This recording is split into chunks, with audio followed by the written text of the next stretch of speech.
What's up guys, I'm Miguel Ibanez together with my collab buddy. I'm Edmund Manalansan. For today's video, we're going to discuss all about The evolution of agriculture from the past to the advancement of present.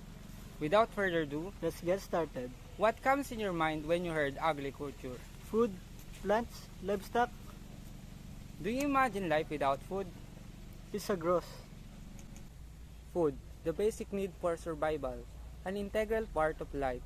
It has existed since the dawn of time, and without it, there would be no you and me. Early humans did not have it easy as we have it today for food to be produced. They had to go over a long thousand of years to properly comprehend with the necessity of food, how it consumed, how it produced, and how to sustain it. The importance of storing food and regrowing it was understood at a later point in time in human evolution. With the growing population and the rapid diminishing of the ready food, the realization hit them, and that's how together brought them the agriculture came about. Let's take a recap for a brief history of agriculture.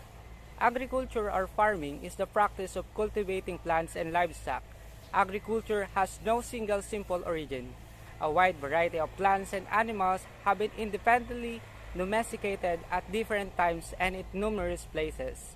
The first agriculture appears to have developed at the closing to the last Pleistocene glacial period or the Ice Age about 11,700 years ago. Since there was no form of immediate communication, they could not share their innovations, resulting in varying evidence dates of initiation of the agriculture. The majority of the reports suggest the earliest to be Southwest Asia. Farming was the name given to agriculture in early days. It started in the pre-dynastic period, which comes to the end of the Paleolithic era after 10,000 BC. In the beginning, it was not very refined and not very developed as today. Constant tweakings and nippings throughout lifetimes, generations after generations with the added experience, lead to more complex methods of doing agriculture. Agriculture is the world's largest industry. It employs more than 1 billion people and generates over $1.3 trillion worth of food annually. Pasture and cropland occupy around 50% of the Earth's habitable land and provide habitat and food for a multitude of species. When agricultural operations are sustainably managed, they can preserve and restore critical habitats, help protect watersheds, and improve soil health and water quality.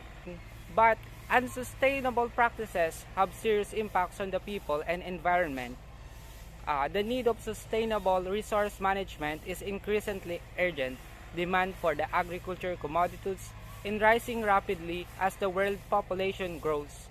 Agriculture's deep connection to the world's economy, human societies, and biodiversity make it the most important frontiers for conservation around the globe. Agriculture provides most of the world's food and fabrics. Cotton, wool, and leather are all agricultural products. Agriculture also provides wood for construction and paper products. These products, as well as agricultural methods, may vary from one part of the world to another. The question is, when did agriculture begin? If we look at our history, there have always been patterns in which things came about. We just have to take a deeper look into the deciphered code. The same in the case of agriculture. Very big idea is that some plants and animals started self-domestication at fixed places. In search of food and water, humans begin settling down for near those areas and thus started civilizing them.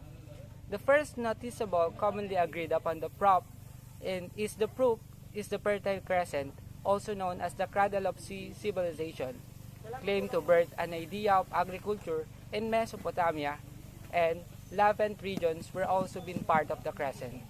The term of the Fertile Crescent was coined by an archaeologist of the University of Chicago named James Henry Bissett. He called it because of its shape and to the map.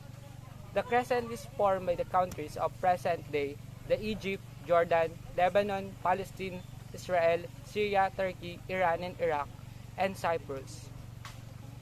Agriculture offers an opportunity to improve the lives of millions of food insecure people and help countries develop economies that create jobs and raise incomes. Today's agriculture also impacts future generations. To ensure the long-term success of global agricultural sector, building a more sustainable economic system aligned with UN's Sustainable Development Goals is crucial imperative to help create a more equitable society. Agriculture contributes to a number larger of environmental issues that cause environmental degradation, including climate change, deforestation, biodiversity loss, dead zones, genetic engineering, irrigation problems, pollutants, soil degradation, and waste. What event enabled the evolution of agriculture? No one event in particular enabled the evolution of agriculture. The Earth has since the beginning of developing planet. Let's take a recap for the invention and innovations of agriculture. Since the 1950s, there has been a massive increase in the use of farm machinery such as tractors, plows, combine harvesters, and seed drills. Farmers now use automated harvesters, drone, autonomous tractors, seedlings, and weeding to transform how they cultivate their products and their food crops. The technology takes care of the menial and recurring tasks, allowing them to focus on more uncritical function. Automated farming equipment such as self-driven tractor or seeder solve the problem of both times constraints to a labor shortage.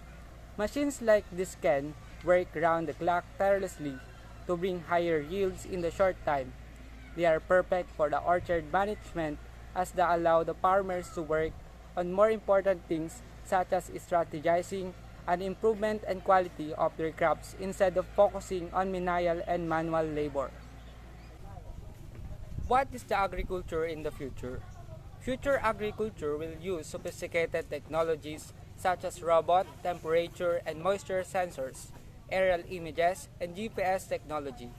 These advanced devices and precision agriculture and robotic systems will allow the farms to be more profitable, efficient, safe, and environmentally friendly. Let's take a recap for the trend shaping the future of sustainable agriculture. Farmers, if not early adopters of technology, have been consistent in bringing tech to the field.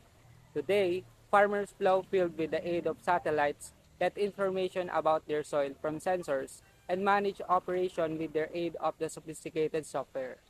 Farm technologies help make crops more productive by providing more accurate and timely field and weather data, decreasing the need for the fertilizer and pesticide, increasing efficiency, and reducing the fuel use.